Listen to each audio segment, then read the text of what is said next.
হচ্ছে বুধরাট চিংড়ি কোম্পানি। এখানে হাজারো গরিব মায়েরা, দুঃখী মায়েরা, সংসার পরিত্যক্ত মায়েরা এসে মাছ কাটার কাজ করে। এর মাঝখান থেকে আমি আজকে একটা গরিব মাকে নিয়ে কিছু সাহায্য করার জন্য এসেছি।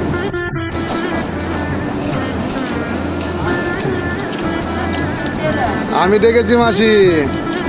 নমস্কার, কেমন আছেন মাসি? কবে এসছেন এখানে? আজকে আসলেন? 1 মাস হয়েছে? আমি তো জানতে পারিনি।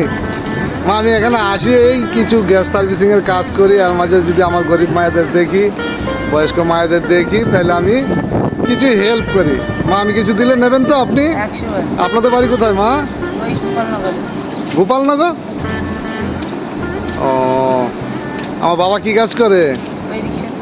হ্যাঁ, বাবা মাছ কিছু কাজ করে না? ছেলে পেলে কি আছে? তাহলে আপনি এখানে মানে এসে টুকটাক কাজ করে সংসার চালান।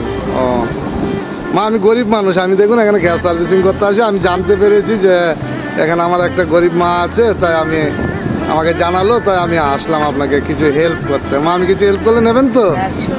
আচ্ছা মা, আমি দেখুন আমি খুব একটা বড় মাপের কেউ না, আমি সাধারণ একজন মানুষ।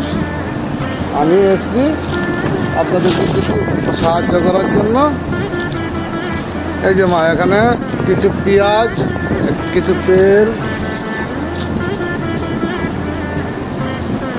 আর এই হচ্ছে একটা আলু,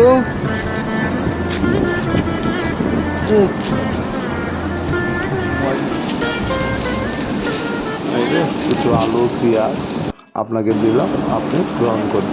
আর এই শাড়িটা আপনাকে দিলাম মা, আপনি পরবেন। হ্যাঁ, পরে আমার জন্য একটু আশীর্বাদ করবেন, যেন আমি এরকম আপনাদের মতো গরিব মায়েদের পাশে দাঁড়াতে পারি। রাখছি মা। হ্যাঁ।